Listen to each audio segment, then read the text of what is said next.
my boss for many years, so thank you Well, for keeping me around here, and I learned a lot it from was you. a privilege So and an honor.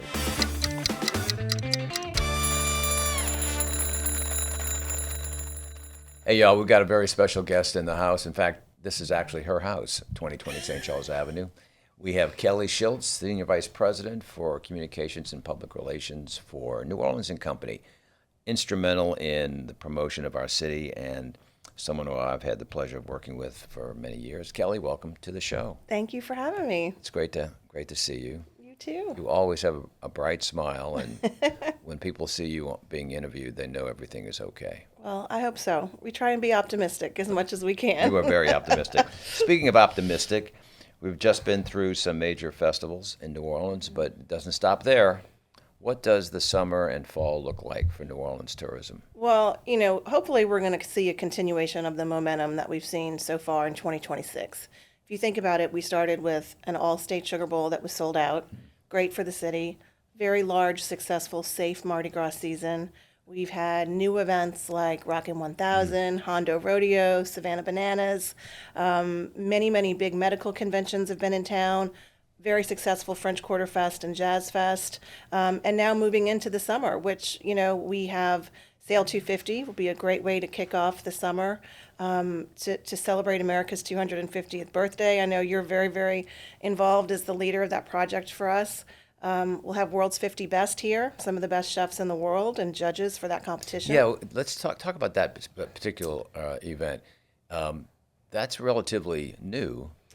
It is relatively new. And they're choosing New Orleans to announce these. That's right. So it's a competition to announce the 50 best restaurants in North America, and they chose New Orleans. I believe this is only the second time this event has happened. I think it took place in Las Vegas last year. Mm-hmm. And we always want to find ways to elevate our culinary assets to the world. So whether that is pursuing the Michelin recognition or hosting Bocuse d'Or and Pastry World Cup in the summer. 50 Best is another part of that strategy. So the award ceremony will be here in New Orleans, and all of these top chefs and judges for this competition will be here for the award ceremony. So it's a great way to showcase New Orleans. They also bring a number of media with them. So I was about to say, really you're strong gonna have media coverage. Global media coverage on this. That's right. We're hosting about 27 journalists that week who will be in town to, of course, attend the award ceremony, but also, we hope, get out and experience New Orleans restaurants and interact with our chef community. Yeah, you imagine with that many chefs in town, there'll be a lot of good food in town. That's right. as well as our right. own good food. Yeah. Back up just for a moment. New Orleans is always trying to even out the attraction assets, and we have sporting events, as you mentioned, Savannah Bananas recently, Zurich Classic, also a very good That's event. right. I forgot to mention Zurich Classic. It was a huge part of the spring. And then coming up this summer, we have another big sporting event with the X Games. Oh, So that's this right. will be the inaugural X Games at the end of July. So this will be, skateboarding and motorbike and like a lot of adventure action sports. I had a chance to meet some of the athletes, and there's a young lady who's 13 years old who's a world skateboarding champion. And she will be here. So we're doing what we typically do during the summer with the culinary restaurant promotion, museum month, trying to encourage locals to get out and really be a tourist in their hometown. Of course, we have the Essence Festival, which is always a highlight over the July 4th weekend. It does slow down a little bit during the summertime, so we're trying to do everything we can to drive that business. And into the fall, we've got some pretty major medical conventions. We've hosted American College of Cardiology, American Academy of Orthopedic Surgeons. We've got the Hematology Association coming in the fall. So we're doing a lot of conventions, but this year sort of is the year of the big medical convention. Great. I see y'all recently announced the numbers for tourism for last year, which, comparably speaking, second largest amount of visitation to New Orleans in history. That's right. So 2025 was kind of a tough year in many ways. And so to get those final numbers and see 19.46 million visitors, which was a 2% increase over the 2024 numbers. And the last time we saw that 19 million mark was 2024. Mm-hmm. Before that, it was pre-COVID in 2019. So that was really good to see that we're at that 19 million mark. Of course, we want to get it to be higher. We want people to come in, spend money through all of our neighborhoods, and we're happy with those numbers. Great. Looks like we've got a good year ahead. Now, you've been involved in promotion of New Orleans for many years, but what was your first step into that career? Because you've done so well with it. But what got you involved in this? Well, I was born and raised in St. Bernard Parish, in Chalmette. And Similar to our president, CEO of New Walt Orleans Leger, and Company, that's Walt right. Leger from We have the Araby. St. Bernard Parish delegation here. That's right. St. Bernard in the house. That's right. I know, you're Araby. I grew up in Chalmette. Walt is also from Araby. So I went to LSU, and then I went to Dallas and started my career at Edelman, which is a global PR firm. And that is where I really figured out my love for the travel industry. I started working with lots of clients and lots of industries, and really figured out that I love promoting, the travel industry, meetings, conventions, destinations, resorts, hotel brands. And that's where I sort of, figured out that this is what I wanted to do. I was in Dallas, didn't really think I would come back home to New Orleans for a career. And then Katrina happened, and I had an opportunity to come back home for this job, actually. Right. And many people thought I was crazy to do that. But, my family, of course, lost their home. My childhood home, like so many others, was completely destroyed. And I thought, I don't know how to build a house, but if there's a need to do promotion, which I do know how to do for the tourism industry, and that's our most important economic driver for the city, that I would do it. So I came back home in '06 to work for then New Orleans Convention and Visitors Bureau. Right, run by Stephen Perry at the time. It was run by so he Stephen promoted Perry. you into that position. Yes. And you and several other people put together a wonderful campaign to remind people that New Orleans' soul was waterproof, as That's I right. remember one ad. That's right. And your sister Mary Beth was right there with me. She and I started together on the same day in April of '06. Wow. And she had been working here in New Orleans. I had been working in Dallas, and we both were coming in to join the team, and we hit it off. And fortunately, still get to work with her today. Yeah. And yes, it was.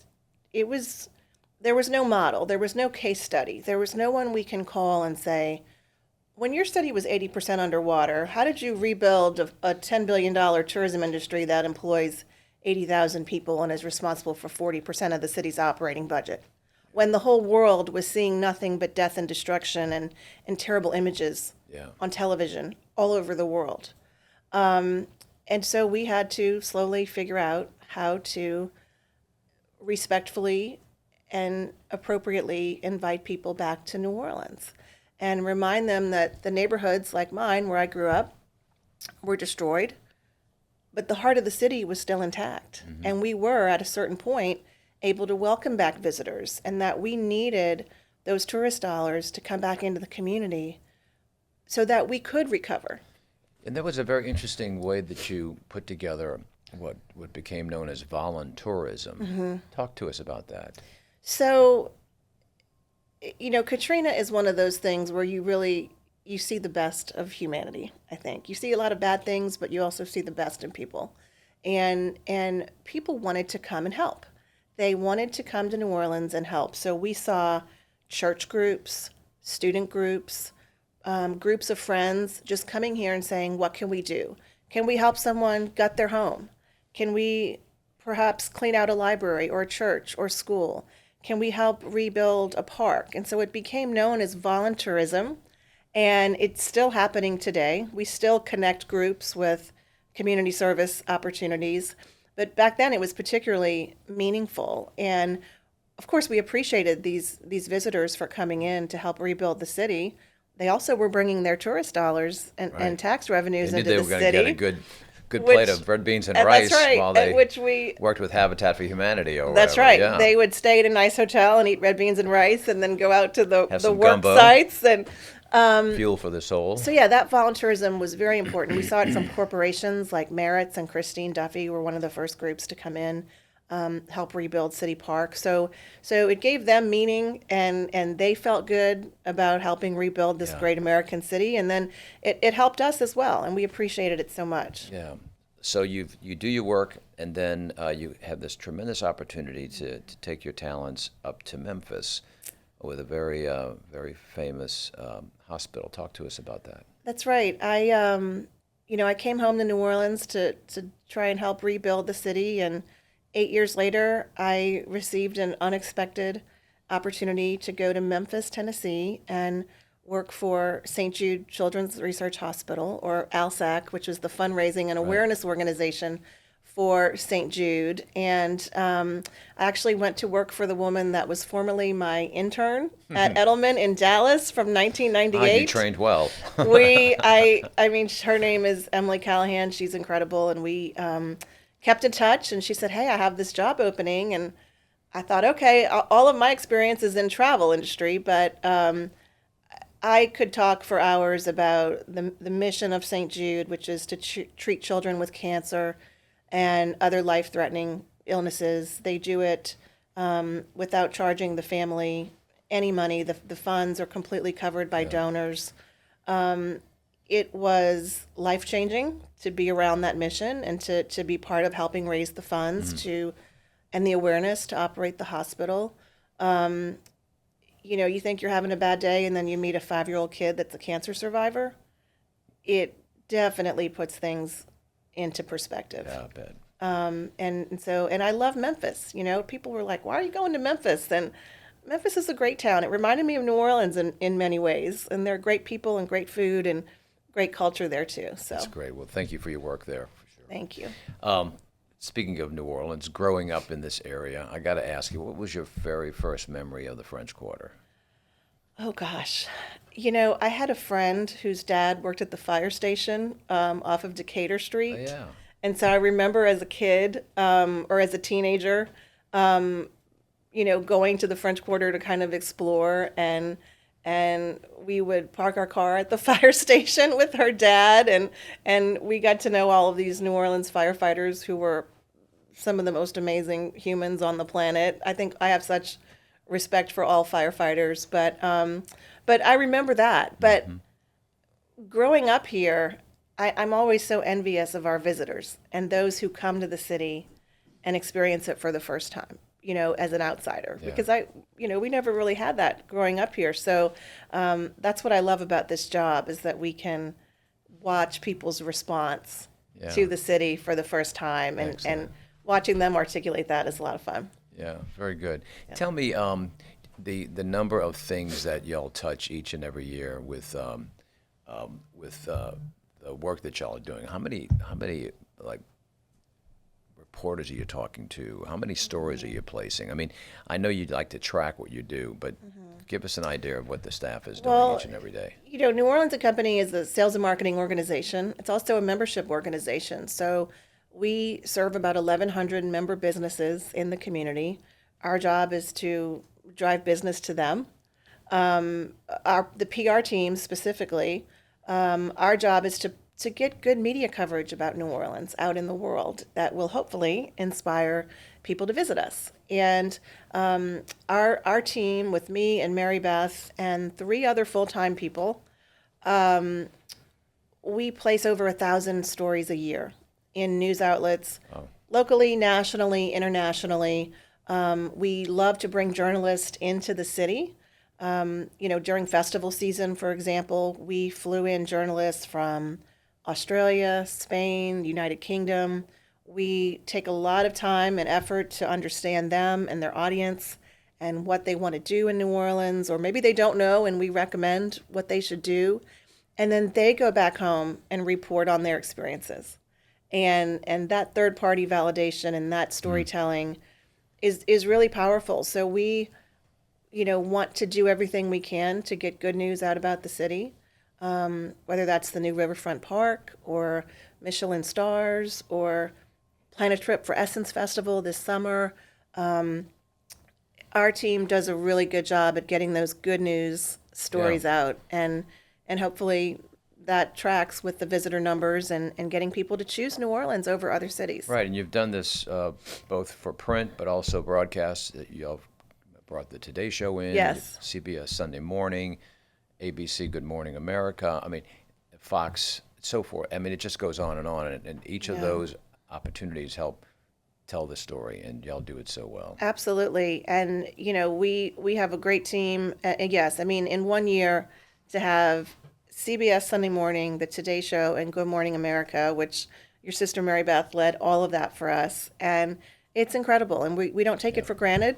You know, I think what some other teams may do in other cities for 6 months, we do in a couple of weeks.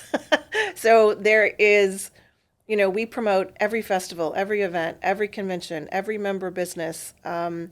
It's never a dull moment, but it's also a great honor because this is our hometown and what we love. A huge designation was given to New Orleans last year, UNESCO's Creative City of Music. Tell us about that, the whole process, and how did that come to be? So that is something that we pursued for years, actually, and we were very excited in October of 2025 to be able to announce that we were selected. So New Orleans has become one of only, I think, 9 cities in the United States to receive this designation for the United Nations Creative City of Music. So there's an entire process where cities can apply for this designation.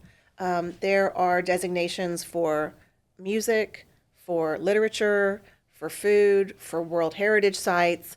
We could have probably applied for any of those, but we chose to pursue music. We formed a advisory board of musicians and people that work in the music industry throughout New Orleans, and they helped guide us through the application process, which was very extensive. It took years, and so having this designation is really just sort of a stamp of approval from a global body. Of course, everyone knows we have great music in New Orleans. We have great musicians. We are the birthplace of so many incredible talents. But having that UNESCO recognition is just sort of another level, another level of global recognition.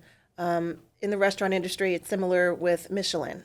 We also received many Michelin honors in the fall. People know there's great food in New Orleans, but having that Michelin stamp of approval, recognition, it really just takes it to another level, and that was our goal. Good. And so now you're able to use this opportunity to promote New Orleans, and not only around North America, but globally. I mean, people come to a city when they know that there's a Michelin restaurant here, or because it's been designated by UNESCO. Absolutely. People do look for those things, especially with Michelin.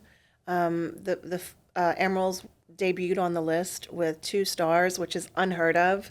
I think they will tell you that they have had people literally from around the world come into Emerald's restaurant since the Michelin Awards were announced, specifically to have that experience. It wasn't just Emerald's. There was many other honorees with the Bib Gourmand and Michelin recommended list.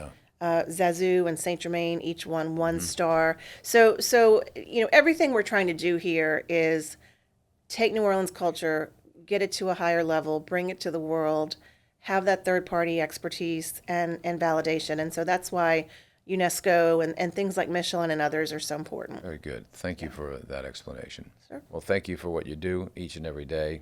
You've got a great Thank team. you. And I say keep smiling because you're bringing good news to everybody on a daily basis. And you were my boss for many years, so thank you Well, for keeping me around here, and I learned a lot from you. It was a privilege and an honor, it really thank was. you. And it's great to have you, and good to see you, and have a great week. And Thanks. let's go out and celebrate Sail 250 New Orleans in about 14 days. It's almost here. It is. Have a good day. Thanks, Thank Mark. you very much, Kelly. Hey, y'all, go ahead and hit that subscribe button on our YouTube channel and turn on your notifications. Please follow us. We've got new shows each and every week. And a very, very special thanks to all of our sponsors who are making this possible. Have a great day, and we'll see you next week.